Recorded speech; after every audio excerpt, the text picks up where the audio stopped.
2.5 hours southeast of Albuquerque off US 380 East is the town of White Oaks. In the shadow of the Jicarilla Mountains and backing up to the Lincoln National Forest, the sleepy town you will find today is a stark contrast to the lively community it was in the late 1800s. Yes, White Oaks was a boom town. Gold was discovered in the surrounding hills in 1879 and a mining camp was set up. Ultimately, the tent-city sprawl evolved into a bustling town whose history is revealed within the walls of this old miner's cabin, now serving as a museum. Uphill from the cabin is the old schoolhouse, a stately structure preserved so it appears very much as it did when it was built in 1895. A few private homes, like the Victorian Gum House, have stood the test of time as well, hinting to the prosperity the residents enjoyed in those days. I decide to make my way down to the main road where the old brown building still stands, but a couple of doors down, the No Scum Allowed Saloon is calling my name.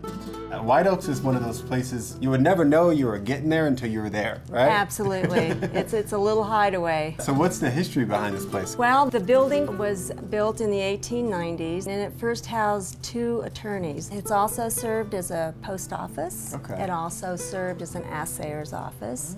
This was one of the largest communities in New Mexico. The first governor of the state of New Mexico is buried here and is from here. There's a lot of discussion about when Billy the Kid was here. When Billy the Kid was here, and he was here a few times, this was actually a tent city. So many of the buildings that you see in White Oaks were not built at the time that he was here. What initially brought people to White Oaks? What started the town initially was the discovery of gold. We had the Old Abe mine here, which was one of the deepest mines in the world.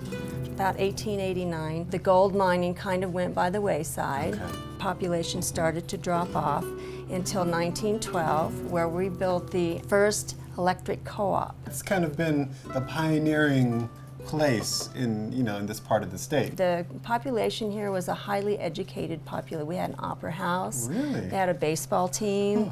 The school, for example, was built for $10,000, and the parents of the students that went to school there paid a tuition of $300 a year until that debt was paid. Oh, first private school. Yes, exactly. So fast forward after the lawyers and this became a saloon. One of the locals, generationally ranchers, decided that it was important to have a bar in White Oaks, New Mexico.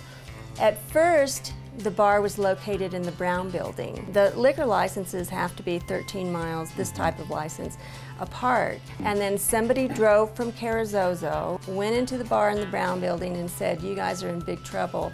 It is only 12 miles. So they moved the bar over to this building because it was standing vacant, and that's how it happened.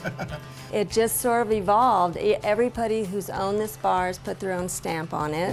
One of those really nice stamps is we have indoor restrooms now that are modern. The modern luxury. A modern luxury, No more outhouses? which it wasn't so modern before. We just had a bucket of water, so that was before my time. Okay, right. So.